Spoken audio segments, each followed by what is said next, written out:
Pro ខ្ញុំចូលសាច់ក៏ថ្ងៃហ្នឹងខ្ញុំមកធ្វើការ demo ទៅដល់បច្ចេកវិទ្យារបស់ក្រុមខ្ញុំតែធ្វើទៅដល់ MyKX ដែល MyKX ផងដែរគឺយើងធ្វើការបង្កើតវាឡើងដើម្បី cover កន្លែងដើរលេងនិងកន្លែងលក់អីវ៉ាន់បញ្ចូលគ្នាចាឥឡូវយើងមកធ្វើការមើលលើ website របស់គ្នាហ្នឹងវាជា home page របស់ website យើងដែលយើងអាចមាននៅក្នុងហ្នឹងយើងមាននៅកន្លែងដើរលេងដែលជា category អញ្ចឹងមានដូចជា coffee ដូចជា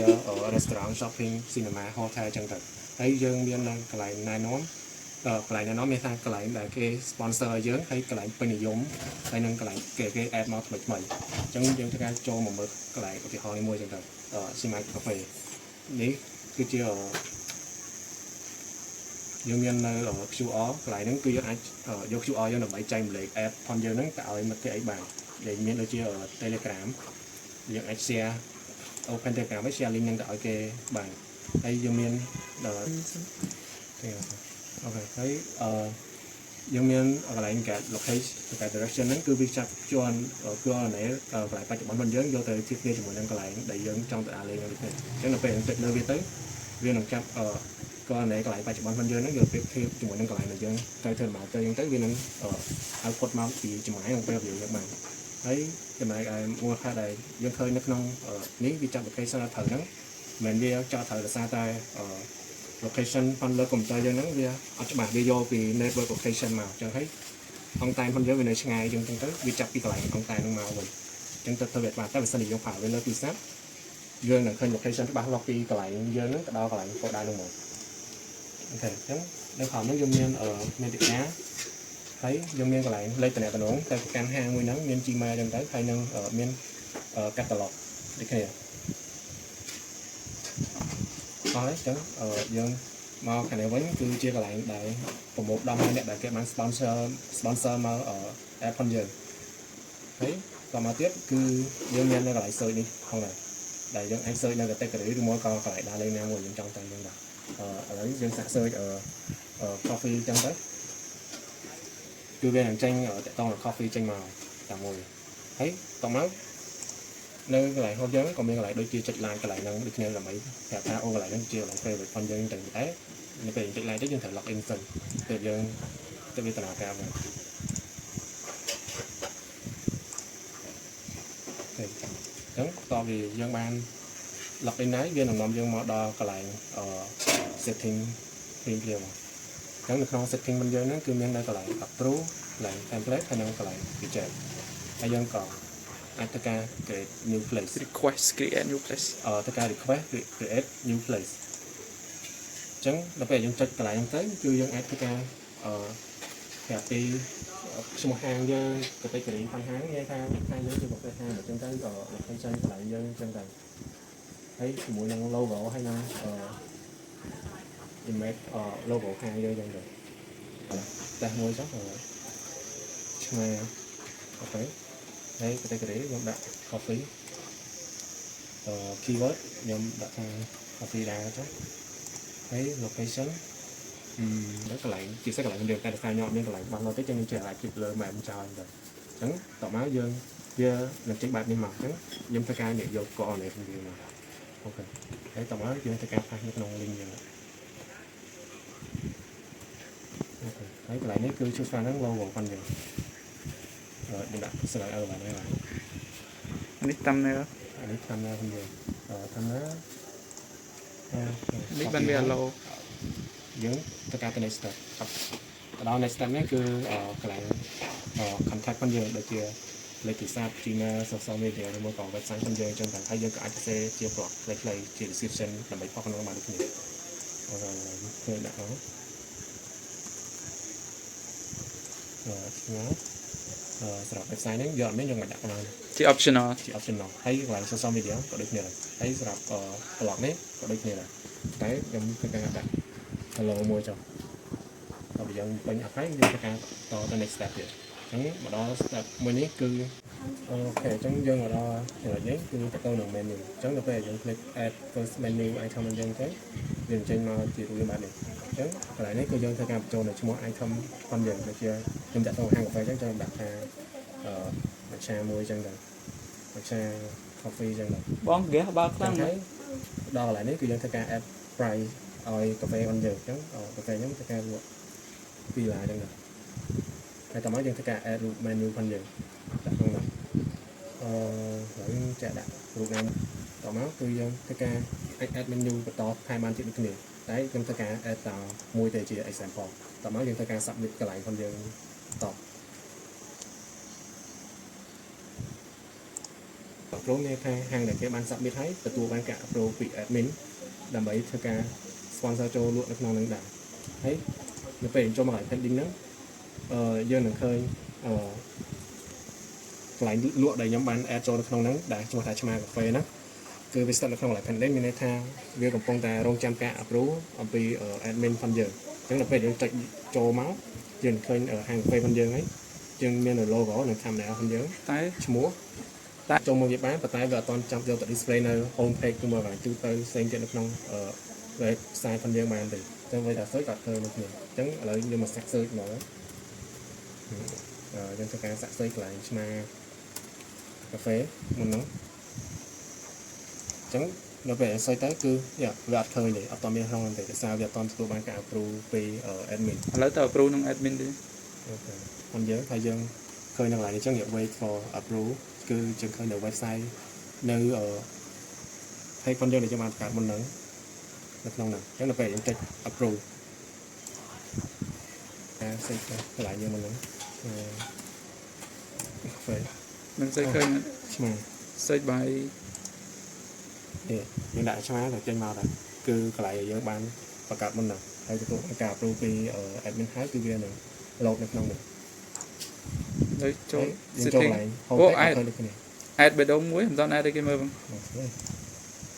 វាការ add បេះដូងមួយអូខេអញ្ចឹងយើងធ្វើការចុច add បេះដូងមុនហ្នឹងអូខេអញ្ចឹងពេលចុចទៅគឺវា load ជាងបែបហ្នឹងនឹងឡើងផ្សេងទៀតទៅមើលនៅ setting អូខេអញ្ចឹងយើងចូលមក setting នឹងនៅពេលដែលយើងបានចុច add បេះដូងនៅកន្លែងណាមួយអញ្ចឹងនៅកន្លែង setting យើងវានឹងបង្ហាញនៅកន្លែងដែលយើងចូលចិត្តអញ្ចឹងទៅជាកន្លែង favorite ផងយើងនៅក្រោមនឹងអញ្ចឹងទៅមើល notification មួយ notification recent place នេះគឺគាត់អាច send message ថាហេតុអីបានគាត់ reject ហើយឬមួយក៏គាត់មានបញ្ហាអីគឺគាត់អាចផ្ញើបានផ្ញើទៅកាន់ place ហ្នឹងបានហើយ send message send done យើងទៅមើលវិញមានក៏ដូចជាកន្លែង notification នេះកន្លែង notification ហ្នឹងគឺជាកន្លែងមួយដែលយើងនឹងធ្វើការយើងនឹងទទួលបាន notification តាពី admin មួយទេទៅក្នុងកន្លែងផងយើងថាកន្លែងផងយើងហ្នឹងខូចអីខ្វះអីចឹងទៅឬមួយក៏ website យើងបាន add ចូលហ្នឹងវាអត់ល្អមកអញ្ចឹងយើងនឹងទទួលបាន notification ពី admin 3អូខេអញ្ចឹងឥឡូវយើងធ្វើការចូលមកកន្លែងអញ្ចឹងដូចយើងចូលមកកន្លែង location អញ្ចឹងដូចថ្ងៃនេះមានបញ្ហាអញ្ចឹងគេអាចប្រាប់យើងបានអញ្ចឹងទៅឥឡូវយើងចូលមកកន្លែង admin នេះទៀតនៅពេលដែល message យើងផ្ញើមកហ្នឹងវាអត់ទាន់បាន mark វា as read គឺកន្លែង admin ហ្នឹងនឹងឃើញដាក់ថា unread ចឹងទៅចូលយើងមកកន្លែងឃើញ mark message ហ្នឹងវាអត់ទាន់បាន read ទេអាក្រោមនេះយើង read ហើយអញ្ចឹងទៅកន្លែង admin ក៏ឃើញថាយើង read ដូចគ្នាអញ្ចឹងធ្វើការចុច mark as read ដើម្បីឲ្យ admin ដឹងថាយើងបាន read វាចុះឥឡូវយើងមកខាង admin វិញអូខេអញ្ចឹងយើងនឹងឃើញថានេះ read by user just now ហើយជាមួយនឹងកន្លែងផ្សេងៗគឺនេះបានតាំងពីមួយថ្ងៃមុនអីចឹងទៅអូខេអញ្ចឹងយើងមកមើល feature ផ្សេងផងយើងទៀតយើងមានដូចជាកន្លែង favorite place ដូចអ្វីខ្ញុំបាន demo ដាក់គ្នាមើលខាងក្រោមអញ្ចឹងចូលចិត្តអញ្ចឹងយើងធ្វើការ unfavorite កន្លែងណាមួយអញ្ចឹងយើង unfavorite កន្លែង7-Eleven មុនហ្នឹងអញ្ចឹងយើងមានការបាត់ចេញពីកន្លែងហ្នឹងហ្មងសូម្បីតែយើងចេញមកក្រៅមើលខាងក៏បាត់ដូចគ្នាហើយយើងទៅដល់ home page ក៏យើងឃើញថាបេះដូងកន្លែងហ្នឹងក៏បាត់ដូចគ្នាបាទអញ្ចឹងសារ feature ផងយើងគឺមានប៉ុណ្្នឹងហើយអស់ហើយទៅអរគុណជំរាបសួរលោកគ្រូខ្ញុំឈ្មោះលុនពីលុតហើយនេះជា dashboard របស់ admin នៅ page ទី1នេះយើងមាន overview ដែល display data ដែលចាំបាច់នៅលើហ្នឹងតមកដល់ user table ហ្នឹង display user ដែលទាំងអស់ដែលបាន register នៅក្នុង website ហើយនៅកន្លែង content នេះយើងសម្រាប់ edit page ដែលជា static page ដែលយើង display នៅក្រោម profile ហ្នឹងដែលមានដូចជា about ហើយនិង privacy កន្លែង banner នេះគឺ banner ដែលមាននៅក្នុងហ្នឹងគឺជា banner ដែលបញ្ជាក់ពីកន្លែងដែលបាន sponsor ហើយ sponsor ហ្នឹងនៅពេលដែលមាន page ឬក៏ ទីកន្លែងណាមួយដែលចង់បានចង់ sponsor contact ទៅ admin បន្ទាប់មកយើងយក link ដែលជា URL ពី page ឬក៏ពីកន្លែងណាមួយដែលម្ចាស់ sponsor នឹងចង់ឲ្យ display យើងយកមកដាក់ចូលនៅក្នុងហ្នឹងហើយបន្ទាប់មកបាន get sponsor នៅក្នុង category នេះនៅពេលដែល user create post មួយយ៉ាងទៅយើងត្រូវតែពេលដែល create post មួយយើងត្រូវតែ select category ដើម្បីឲ្យដឹងថា post មួយហ្នឹងនៅក្នុង category មួយណាដើម្បីស្រួលsort data នៅក្នុងហ្នឹងហើយនៅក្នុង recently flash នេះកន្លែងដែល add មកថ្មីហ្នឹងគឺវានឹង display នៅក្នុង recently ហ្នឹងហើយនៅក្នុងហ្នឹងយើងអាច check មើល detail នៅក្នុងហ្នឹងបានហើយមួយទៀត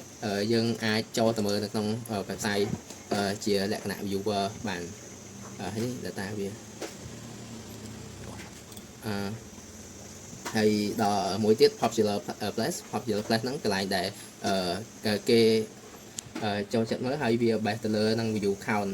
ដូចជាពេលដែលមានអ្នកគេចូលទៅមើលច្រើនជាងគេវានឹង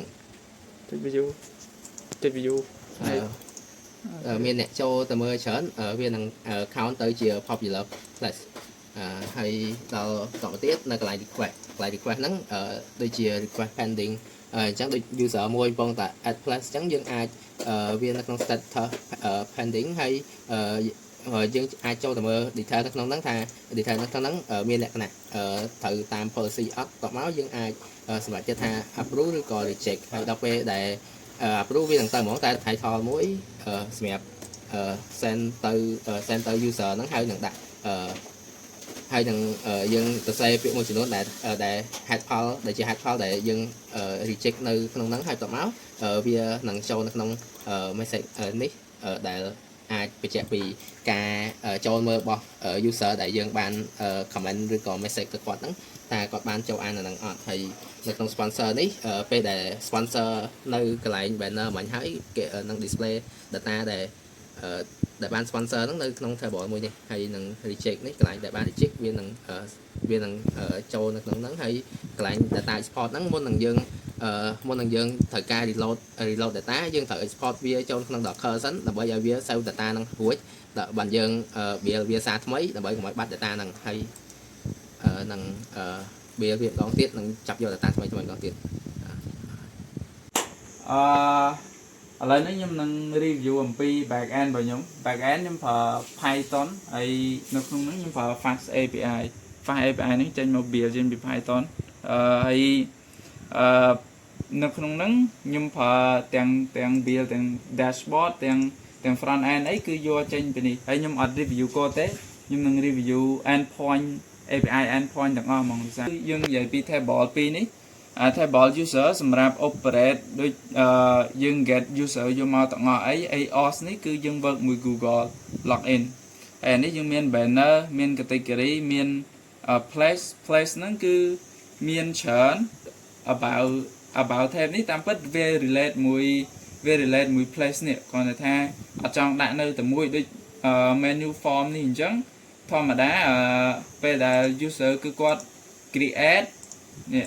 នៅពេលដែល user គាត់ create ជួនកាលគាត់អត់ចង់ដាក់ event នៅក្នុង catalog អញ្ចឹងហើយកុំឲ្យវាខាត database យើង separate គ្នាអញ្ចឹងទៅបើមិនបើគាត់ add ចាំ create menu form catalog form អីអញ្ចឹងទៅហើយបន្តមកទៀតគឺ sponsor នេះគឺដូចដឹងអញ្ចឹងថាយើង get revenue by sponsor ដោយកន្លែងនីមួយៗគឺគាត់អាចចង់បាននៅលើគេគឺគាត់ត្រូវ sponsor អញ្ចឹងអានេះ work មួយកន្លែងហ្នឹងឯងហើយមាន favorite មាន payment នេះអានេះគឺ favorite place គឺយើង click add កន្លែងនេះអញ្ចឹង